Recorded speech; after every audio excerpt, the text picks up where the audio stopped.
Assalamualaikum warahmatullahi wabarakatuh. Baiklah, kami dari kelompok 2 ingin mempresentasikan judul makalah kami, hasil makalah yang kami kerjakan, yaitu dengan judul Sejarah dan Perkembangan Sosiologi Agama. Yang mana di sini akan dijelaskan yang pertama yaitu pengertian sosiologi, yang mana sosiologi pertama kali digunakan pada tahun 1839 oleh Auguste Comte, seorang ahli filsafat kebangsaan Perancis. Comte banyak memberikan sumbangan yang sangat penting kepada sosiologi. Oleh karena itu, tokoh ini lazim dikenal dengan Bapak Sosiologi.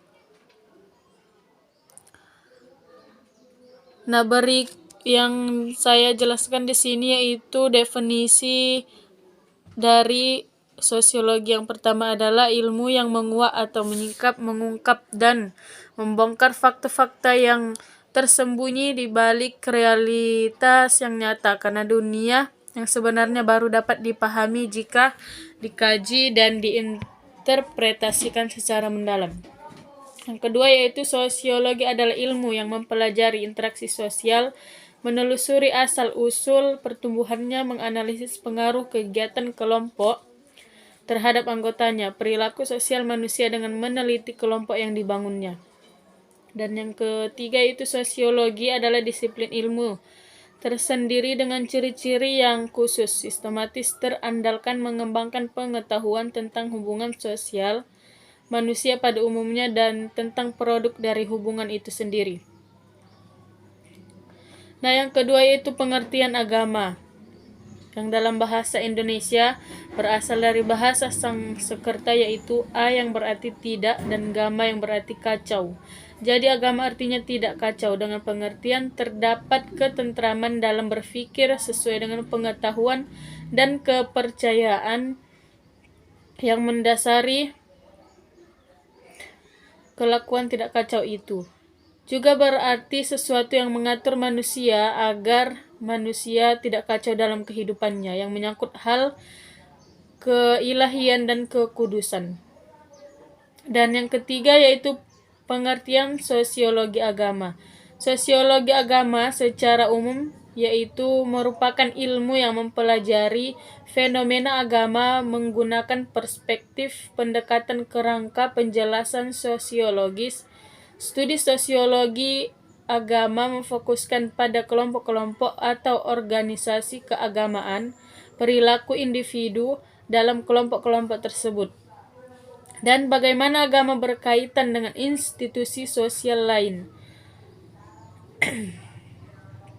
Sosiologi agama mempelajari peran agama dalam lingkungan masyarakat, baik itu prakteknya, latar belakang, perkembangan, serta tema universal suatu agama di dalam masyarakat. Ibnu Khaldun percaya kesatuan masyarakat sosial dapat ditingkatkan dengan adanya kesatuan agama. Perubahan sosial masyarakat mengikuti hukum empiris yang ditemukan. Dan yang keempat yaitu pengertian sejarah sosiologi. Pengertian sejarah secara etimologi dan terminologi. Secara etimologi, definisi sejarah menurut Kamus Besar Bahasa Indonesia yaitu asal-usul silsilah kejadian dan peristiwa yang benar-benar terjadi pada masa lampau, pengetahuan atau uraian tentang peristiwa dan kejadian yang benar-benar terjadi di masa lampau. Yang kedua yaitu pengertian secara terminologi. Sejarah adalah pengetahuan yang mencatat dan menguraikan secara kronologis peristiwa-peristiwa dan kejadian-kejadian yang benar-benar terjadi pada masa lampau. Dan yang kelima yaitu sejarah perkembangan sosiologi. Sosiologi termasuk ilmu yang paling muda dari ilmu-ilmu sosial yang dikenal, seperti ilmu yang lain. Perkembangan sosiologi dibentuk oleh setting sosialnya dan sekaligus menjadikannya sebagai basis masalah pokok yang dikaji.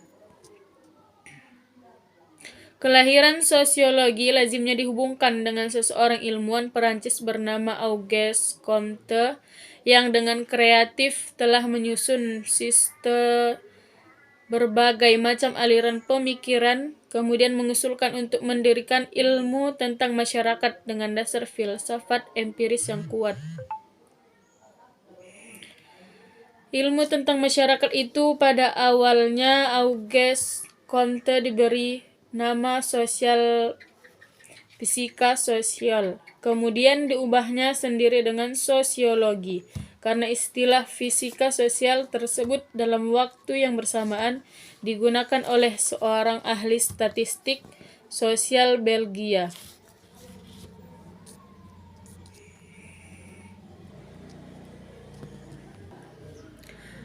Pada abad ke-20, perkembangan sosiologi ini semakin variatif, dipelopori tokoh-tokoh ilmu sosial kontemporer, terutama Anthony Giddens. Fokus minat sosiologi dewasa ini bergeser dari struktur ke agensi.